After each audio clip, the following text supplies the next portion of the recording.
Hello दोस्तों। तो आज हम पढ़ने वाले हैं सुभाष चंद्र बोस का संपूर्ण जीवन परिचय। तो सुभाष चंद्र बोस भारतीय स्वतंत्रता संग्राम के अग्रणी नेता एवं महान भारतीय स्वतंत्रता सेनानी थे। तो आज हम उन्हीं विभूति के बारे में इस टॉपिक में चर्चा करेंगे। तो सुभाष चंद्र बोस का जन्म 23 जनवरी 1897 को होता है और 18 अगस्त 1945 ईस्वी को एक विमान दुर्घटना में सुभाष चंद्र बोस की मृत्यु हो जाती है, अर्थात वह भारत देश के लिए शहीद हो जाते हैं। तो आज हम सुभाष चंद्र बोस के संपूर्ण जीवन परिचय के बारे में इस टॉपिक में पढ़ेंगे। तो सुभाष चंद्र बोस का जन्म 23 जनवरी 1897 ईस्वी को होता है। जन्म कहाँ हुआ? तो कटक उड़ीसा में हिंदू भारतीय परिवार में सुभाष चंद्र बोस का जन्म होता है। अगला पॉइंट है, सुभाष चंद्र बोस के पिता का नाम जानकीनाथ बोस एवं माता का नाम प्रभावती बोस था। आप सुभाष चंद्र बोस का एक इमेज या चित्र देख सकते हैं। अगला पॉइंट है, जानकीनाथ बोस कटक शहर के प्रसिद्ध वकील थे। पहले वे सरकारी वकील थे, बाद में निजी प्रैक्टिस शुरू कर दिए। तो सुभाष चंद्र बोस के पिताजी कटक शहर के प्रसिद्ध वकील थे। आप सुभाष चंद्र बोस के पिताजी को इस चित्र के माध्यम से देख सकते हैं। और अगला पॉइंट है, जानकीनाथ बोस बंगाल विधान सभा के सदस्य भी रहे थे। अगला पॉइंट है, अंग्रेज सरकार ने उन्हें राय बहादुर का खिताब दिया था, अर्थात जानकीनाथ बोस को राय बहादुर का खिताब दिया गया था। और अगला पॉइंट है, प्रभावती और जानकीनाथ बोस की कुल 14 संतानें थी, जिसमें 6 बेटियां और 8 बेटे थे। सुभाष उनकी 9वीं संतान और 5वें बेटे थे। तो सुभाष चंद्र बोस के कुल 14 भाई और बहन थे। उनमें से सुभाष चंद्र बोस 9वें संतान और 5वें बेटे थे। प्रभावती बोस और जानकीनाथ बोस के सुभाष चंद्र बोस। और आप उनके परिवारों, संपूर्ण परिवार का इस चित्र के माध्यम से देख सकते हैं कि सुभाष चंद्र बोस के परिवार में कुल कितने सदस्य थे। और अगला पॉइंट है, सुभाष चंद्र बोस को सबसे अधिक लगाव शरद चंद्र से था, जो इनके दूसरे बड़े भाई थे सुभाष चंद्र बोस के। और अगला पॉइंट है, कटक के प्रो स्टैंडी स्कूल में प्राइमरी की शिक्षा पूर्ण कर 1909 में उन्होंने रेवेनेशा कॉलेजिस्ट स्कूल में दाखिला लिया। तो सुभाष चंद्र बोस की शुरुआत की पढ़ाई कटक शहर में ही हुई थी। और अगला पॉइंट है, 1915 में उन्होंने इंटरमीडिएट की परीक्षा द्वितीय श्रेणी से उत्तीर्ण की। और अगला पॉइंट है, 1916 में जब दर्शन शास्त्र ऑनर्स में बीए के छात्र थे, किसी बात पर प्रेसिडेंसी कॉलेज के अध्यापक और छात्रों के बीच झगड़ा हो गया। सुभाष ने नेतृत्व संभाला, जिसके कारण उन्हें प्रेसिडेंसी कॉलेज से 1 साल के लिए निकाल दिया गया। परीक्षा देने पर भी प्रतिबंध लगा दिया। और अगला पॉइंट है, 1919 में बीए ऑनर्स की परीक्षा प्रथम श्रेणी में उत्तीर्ण की। कलकत्ता विश्वविद्यालय में उनका दूसरा स्थान था। तो सुभाष चंद्र बोस से बीए की पढ़ाई कब की? 1919 में। कहाँ से? तो कलकत्ता विश्वविद्यालय से। और उनका स्थान कलकत्ता विश्वविद्यालय में दूसरा था। और अगला पॉइंट है, पिता की इच्छा थी कि सुभाष आईसीएस बने। तो आईसीएस उस समय की सबसे बड़ी एग्ज़ाम हुआ करती थी, जिसे इंग्लैंड में जाकर देना पड़ता था। आज आईसीएस को आईएएस के नाम से जाना जाता है। और अगला पॉइंट है, आईसीएस परीक्षा देने के लिए 15 सितंबर 1919 को इंग्लैंड चले गए सुभाष चंद्र बोस। यह इमेज इंग्लैंड का ही है, मतलब उस समय जब आईसीएस की परीक्षा दे रहे थे तब का यह चित्र है सुभाष चंद्र बोस का। और अगला पॉइंट है, 1920 में आईसीएस की परीक्षा में 4था स्थान से पास किया। तो 1920 में आईसीएस की परीक्षा में सुभाष चंद्र बोस 4था स्थान नालते हैं, जो एक भारतीय के लिए गौरव की बात थी।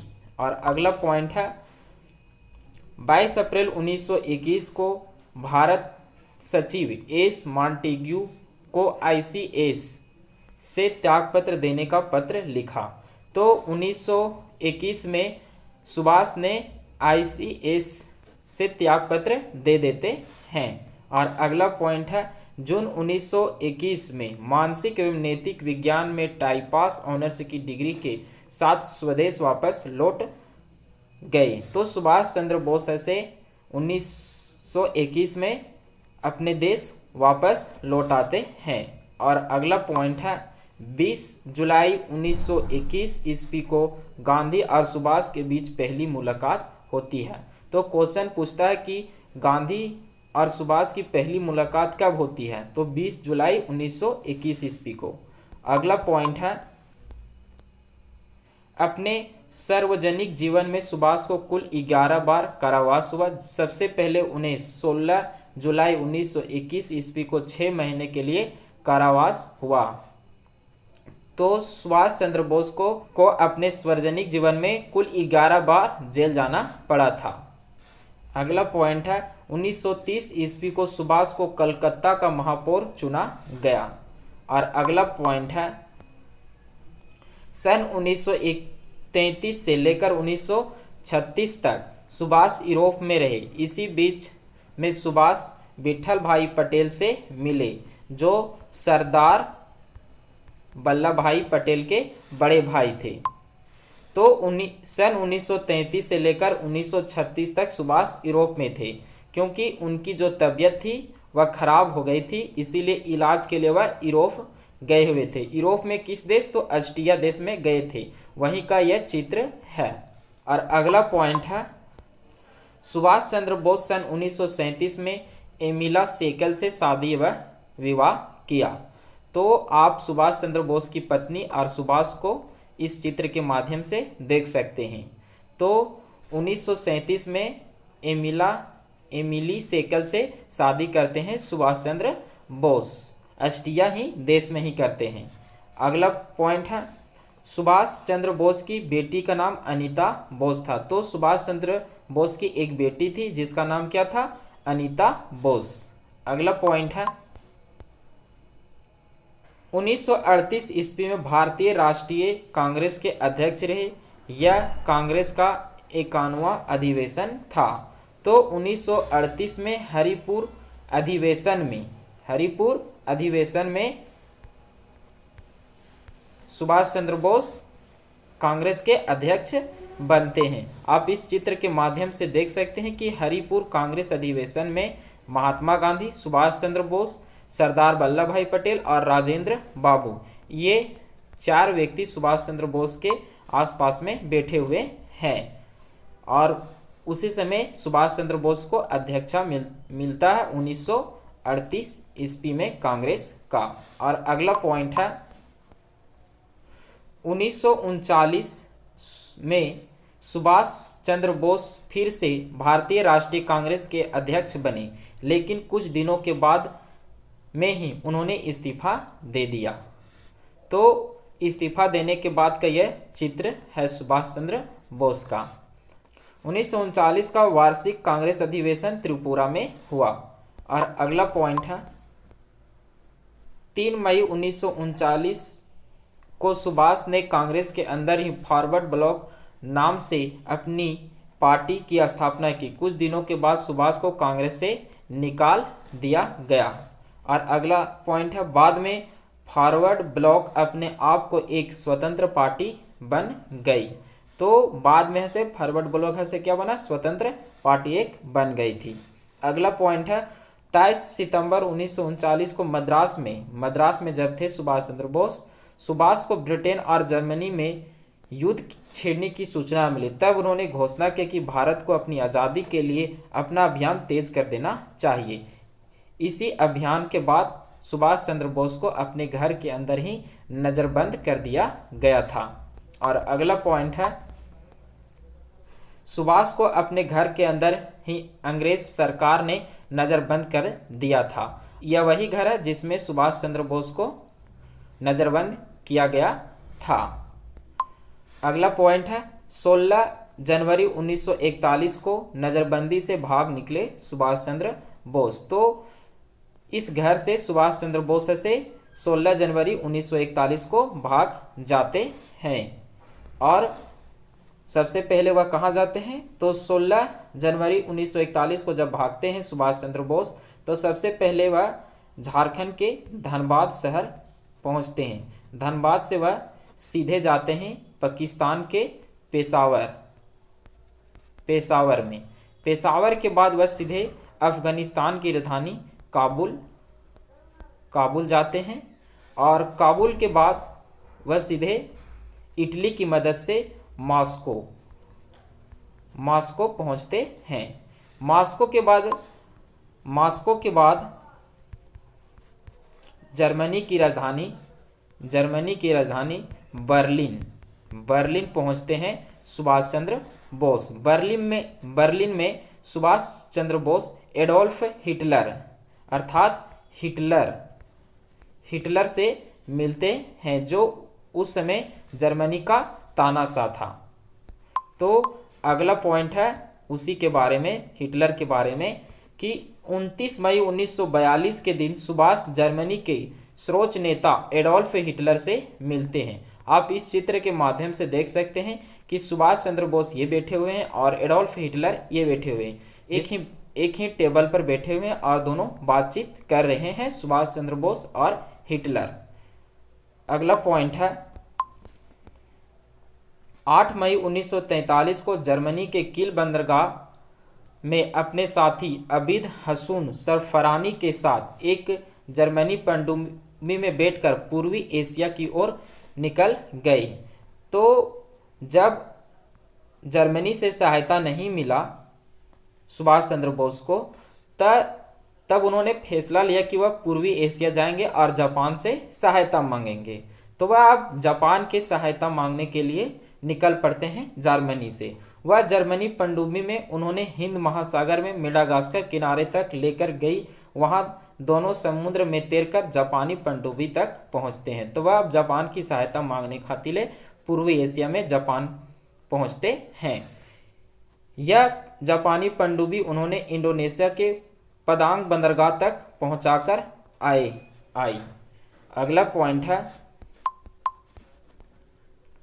पूर्वी एशिया पहुंचकर सुभाष ने सर्वप्रथम क्रांतिकारी रास बिहारी बोस से भारतीय स्वतंत्रता परिषद का नेतृत्व संभाला। तो आप देख सकते हैं सुभाष चंद्र बोस का इस इमेज में, जो आज़ाद हिंद फौज के सुप्रीम कमांडर के रूप में हैं। और अगला पॉइंट है सिंगापुर के एडवर्ड पार्क में रास बिहारी ने स्वेच्छा से स्वतंत्रता परिषद का नेतृत्व सुभाष को सौंपा था। और अगला पॉइंट है जापान के प्रधानमंत्री जनरल हिदेकी तोजो ने नेताजी को सहयोग करने का आश्वासन दिया। और अगला पॉइंट है 1943 को नेताजी ने जापान की संसद डाइट के सामने भाषण दिया। तो आप इस चित्र के माध्यम से देख सकते हैं कि सुभाष चंद्र बोस से जापान की संसद डाइट के सामने भाषण दे रहे हैं। और अगला पॉइंट है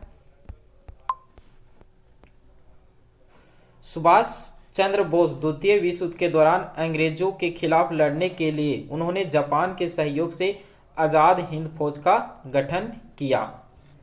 और अगला पॉइंट है, तो आप इस चित्र के माध्यम से देख सकते हैं कि सुभाष चंद्र बोस एक सैनिक के वेशभूषा में हैं। और अगला पॉइंट है सुभाष चंद्र बोस द्वारा दिया गया नारा। तो सुभाष चंद्र बोस के द्वारा दिया गया नारा जय हिंद भारत का राष्ट्रीय नारा है। तुम मुझे खून दो मैं तुझे आज़ादी दूंगा, जो एक फेमस यह नारा है। दिल्ली चलो का नारा भी एक फेमस नारा है। और अगला पॉइंट है सुभाष चंद्र बोस ने भारतवासी नेताजी के नाम से संबोधित करते हैं। तो सुभाष चंद्र बोस को भारतवासी से नेताजी कहकर संबोधित करते हैं। और अगला पॉइंट है नेताजी ने 5 जुलाई 1943 को सिंगापुर के टाउन हॉल के सामने सुप्रीम कमांडर के रूप में सेना को संबोधित करते हुए दिल्ली चलो का नारा दिया और जापानी सेना के साथ मिलकर ब्रिटिश कॉमनवेल्थ सेना से बर्मा सहित इम्फाल, कोहिमा, में एक साथ जमकर मोर्चा लिया। और अगला पॉइंट है 6 जुलाई 1944 आज़ाद हिंद रेडियो पर अपने भाषण के माध्यम से गांधी जी को संबोधित करते हुए नेताजी ने गांधी जी को राष्ट्रपिता कहा, तभी गांधी जी ने उन्हें नेताजी कहा। तो क्वेश्चन पूछता है कि महात्मा गांधी को राष्ट्रपिता कहने वाले व्यक्ति कौन थे? तो इसका सही उत्तर हो जाता है नेताजी ने ही सबसे पहले महात्मा गांधी को राष्ट्रपिता कहा था, और गांधी जी ने सुभाष चंद्र बोस को नेताजी कहा था सबसे पहले। और अगला पॉइंट है 21 अक्टूबर 1943 के दिन नेताजी ने सिंगापुर में अर्जी हुकूमती आज़ाद हिंद स्वाधीन भारत के अंतरिम सरकार की स्थापना की। तो 21 अक्टूबर 1943 ईस्वी को ही सुभाष चंद्र बोस ने भारत की अंतरिम सरकार की स्थापना करते हैं सिंगापुर में। और 21 अक्टूबर 1943 को सुभाष चंद्र बोस ने आज़ाद हिंद फौज के सर्वोच्च सेनापति के हैसियत से स्वतंत्र भारत के अस्थायी सरकार बनाई, जिसे Germany, Japan, Philippines, Korea, Chile, Italy, Munich, Ireland सहित 11 देशों के सरकारों ने मान्यता दी थी। तो सुभाष चंद्र बोस जब आज़ाद हिंद फौज की अस्थायी सरकार बनाते हैं तो इस अस्थायी सरकार को 11 देशों की मान्यता मिलती है। और अगला पॉइंट है नेताजी खुद इस सरकार के राष्ट्रपति, प्रधानमंत्री और युद्ध मंत्री बने। तो इस अस्थायी सरकार की सुभाष चंद्र बोस राष्ट्रपति, प्रधानमंत्री और युद्ध मंत्री खुद बनते हैं। और अगला पॉइंट है इस सरकार को कुल 11 देशों ने मान्यता दी। अगला पॉइंट है नेताजी आज़ाद हिंद फौज के प्रधान सेनापति भी थे। और अगला पॉइंट है आज़ाद हिंद फौज में जापानी सेना ने अंग्रेजों की फौज से पकड़े हुए भारतीय युद्धबंदियों को भर्ती किया। और अगला पॉइंट है आज़ाद हिंद फौज में औरतों के लिए झांसी की रानी रेजिमेंट भी थी। और अगला पॉइंट है द्वितीय विश्व युद्ध के दौरान आज़ाद हिंद फौज ने जापानी सेना के सहयोग से भारत पर आक्रमण किया। अगला पॉइंट है जापान ने अंडमान निकोबार द्वीप समूह को इस अस्थायी सरकार को दे दिया। तो अंडमान और निकोबार द्वीप समूह से सुभाष चंद्र बोस की अस्थायी सरकार को दे देता है जापान। और अगला पॉइंट है 1944 को आज़ाद हिंद फौज ने अंग्रेजों पर दोबारा आक्रमण किया और कुछ भारतीय प्रदेशों को अंग्रेजों से मुक्त भी करा दिया। और अगला पॉइंट है पूर्वी एशिया में नेताजी ने अनेक भाषण देकर वहां के अस्थायी भारतीयों से आज़ाद हिंद फौज ने भर्ती होने और आर्थिक मदद देने का आह्वान किया। नेताजी ने अपने आह्वान में यह संदेश दिया, तुम मुझे खून दो मैं तुझे आज़ादी दूंगा, जो एक लोकप्रिय नारा बन जाता है, तुम मुझे खून दो मैं तुझे आज़ादी दूंगा।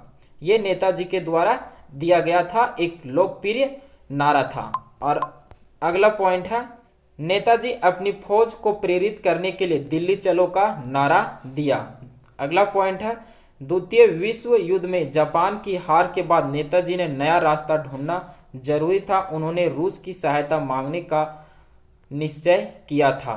तो जब द्वितीय विश्व युद्ध में जापान की हार होती है तो नेताजी ने सोचा कि अब तो हमें किसी और देश की मदद लेनी पड़ेगी भारत को आज़ादी के लिए।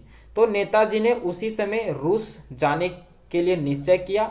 अगला पॉइंट है 18 अगस्त 1945 को नेताजी हवाई जहाज से मंचूरिया की तरफ जा रहे थे।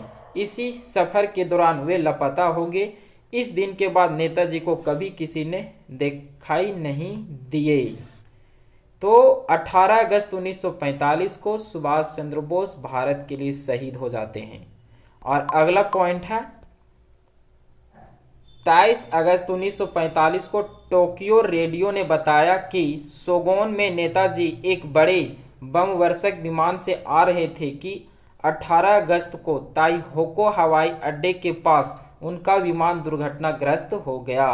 तो टोक्यो रेडियो ने बताया कि सुभाष चंद्र बोस जब आ रहे थे तो उनका विमान है से 18 अगस्त को एक हवाई अड्डे के पास उनका विमान दुर्घटनाग्रस्त हो जाता है और उन्हीं में उनकी मृत्यु हो जाती है। अगला पॉइंट है, भारतीय राष्ट्रीय अभिलेखागार के अनुसार नेताजी की मृत्यु 18 अगस्त 1945 को हो गई।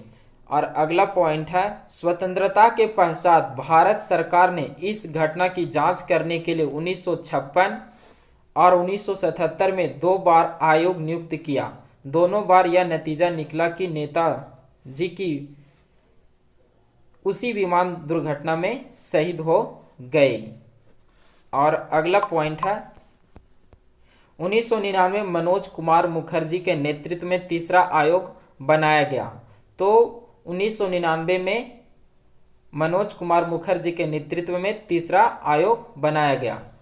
अगला पॉइंट है, 2005 में ताइवान सरकार ने मुखर्जी आयोग को बता दिया कि 1945 में ताइवान की भूमि पर कोई भी हवाई दुर्घटनाग्रस्त नहीं हुआ, हवाई जहाज दुर्घटनाग्रस्त नहीं हुआ था। और अगला पॉइंट है, 2005 में मुखर्जी आयोग ने भारत सरकार को अपनी रिपोर्ट पेश की जिसमें उन्होंने कहा कि नेताजी की मृत्यु उस विमान दुर्घटना में होने का कोई सबूत नहीं है, लेकिन भारत सरकार ने मुखर्जी आयोग की रिपोर्ट को अस्वीकार कर दिया। तो इससे पता चलता है कि नेताजी की मृत्यु 1945 ईस्वी में नहीं हुई थी, इस मुखर्जी आयोग के अनुसार। और अगला पॉइंट है, आप इसमें सुभाष चंद्र बोस को देख सकते हैं, सुप्रीम कमांडर आजाद हिंद फौज के एक सैनिक वेशभूषा के रूप में। और अगला पॉइंट है, 18 अगस्त 1945 के दिन नेताजी कहाँ लापता हो गए और उनका आगे क्या हुआ, भारतीय इतिहास में सबसे बड़ा अनुत्तरित रहस्य बन गया। तो 18 अगस्त 1945 को वह कहाँ लापता हो गए नेताजी, उसके बारे में कोई जानकारी नहीं है, जो आज भी एक भारतीय इतिहास में रहस्य है नेताजी की मृत्यु को लेकर। अगला पॉइंट है, नेताजी की मृत्यु के लेकर आज भी विवाद है, जहां जापान प्रतिवर्ष 18 अगस्त को उनका शहीद दिवस धूमधाम से मनाया जाता है। और अगला पॉइंट है, नेताजी के परिवार वालों का मानना है कि सुभाष की मौत 1945 में नहीं हुई, वे उसके बाद रूस में नजरबंद थे। और अगला पॉइंट है, भारत सरकार ने नेताजी की मृत्यु से संबंधित दस्तावेज अब तक सार्वजनिक नहीं किए। और अगला पॉइंट है, 16 जनवरी 2014 को गुरुवार को कलकत्ता उच्च न्यायालय ने नेताजी को लापता होने के रहस्य से जुड़े खुफिया दस्तावेज को सार्वजनिक करने की मांग वाली जनहित याचिका पर सुनवाई के लिए विशेष पीठ का गठन का आदेश दिया।